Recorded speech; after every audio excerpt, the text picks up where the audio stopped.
المؤمنین سیدہ عائشہ صدیقہ رضی اللہ عنہ کی شان و عظمت کا کیا کہنا. آپ اندازہ کرو اس بات کو, ساری کائنات میں حضرت ام المؤمنین عائشہ صدیقہ رضی اللہ تعالی عنہ وہ واحد خاتون ہے جس کی شان و عظمت بیان کرنے کے لیے, جس کی پاکیزگی پاکدامنی کو بیان کرنے کے لیے خدا اللہ رب العالمین جل وعلا نے قرآن عزیز کی 16 آیات اتاری.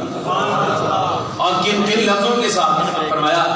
لولا اذ سمعتموه ظن المؤمنون والمؤمنات بانفسهم خیرا. اے محبوب کے صحابہ تمہیں کیا ہوا؟ لولا, یہ فنی بات ہے, لولا اذ سمعتموه, اے محبوب کے صحابہ تمہیں کیا ہو گیا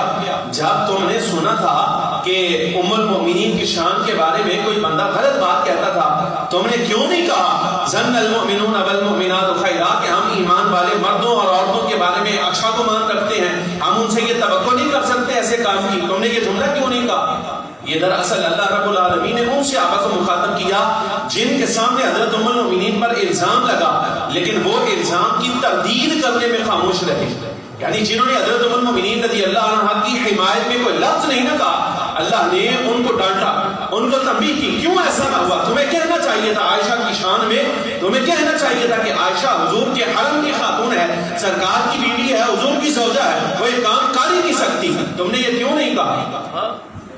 پھر ان کو مخاطب کیا جنہوں نے حضرت ام المؤمنین پر الزام لگایا تھا, لولا جاءوا علیہ باربعۃ شہداء, اگر تمہیں الزام لگانے کا بڑا شوق تھا تو گواہی کیوں نہیں لائے؟ تمہیں چاہیے تھا 4 گواہ پیش کرتے, جب تم 4 گواہ پیش نہ کر سکے تو اللہ کی بارگاہ میں تم ہی جھوٹے لوگ تھے. پھر دوبارہ ان کے ساتھ مخاطب ہوا رب العالمین, صحابہ کو خطاب کیا حضرت ام المؤمنین کے بارے میں, کیا لولا اذ سمعتموه قلتم ما يكون لنا ان نتكلم بهذا سبحانك هذا بهتان عظیم. نبی کے اصحاب ایسا کیوں نہ ہوا جب تمہارے کانوں میں بعض منافقوں کی یہ بات پڑی کہ انہوں نے ام المؤمنین عائشہ صدیقہ کی شان میں غلط بات کہی, تمہیں چاہیے تھا تم کہتے ما يكون لنا ان نتكلم بهذا, ہم اس بارے میں کوئی بات نہیں کرتے, سبحانك اللہ پاک ہے, هذا بهتان عظیم, یہ بہت بڑا الزام ہے عائشہ صدیقہ پر, تم نے کیوں نہیں کہا, اس بات کی تردید کیوں نہیں کی؟ اب آگے لفظ سنو, یعظکم اللہ, اللہ تمہیں نصیحت کرتا ہے, یہ لفظ اللہ تمہیں نصیحت کرتا ہے کس بات کی؟ ان تعودوا لمثلہ ابدا,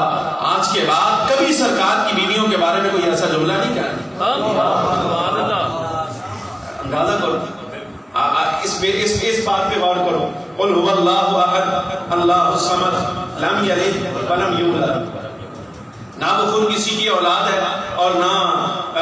اس کی کوئی اولاد ہے. عیسائیوں نے کہا نا حضرت سیدہ مریم سلام اللہ علیہا کی نسبت کہا نا کہ وہ اللہ کی بیوی ہے,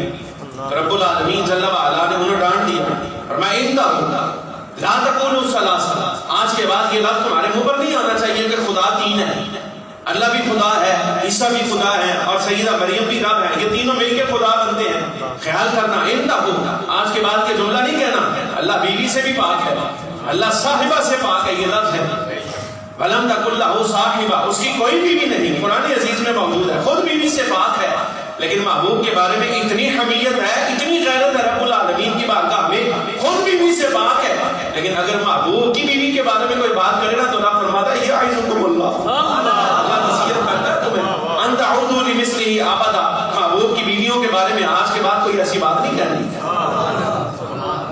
سمجھ نہیں آ رہی؟ اس مسئلے کو سمجھو. وَيُبَيِّنُ اللَّهُ لَكُمُ الْآيَاتِ وَاللَّهُ عَلِيمٌ حَكِيمٌ. کہا تمہیں اتنی بھی بات سمجھ نہیں آئی, اتنا بھی تمہیں سمجھ نہیں آیا کہ محبوب جیسا کوئی پاک ہے اس دنیا میں؟ محبوب جیسا تو پاک ہی کوئی نہیں, جن کی ساری ذریت اولاد اہل بیت پاک ہیں, جن کی نسبت سے پاک ہوئے ہیں, ان جیسا پاک تو اس دنیا میں ہو سکتا ہے؟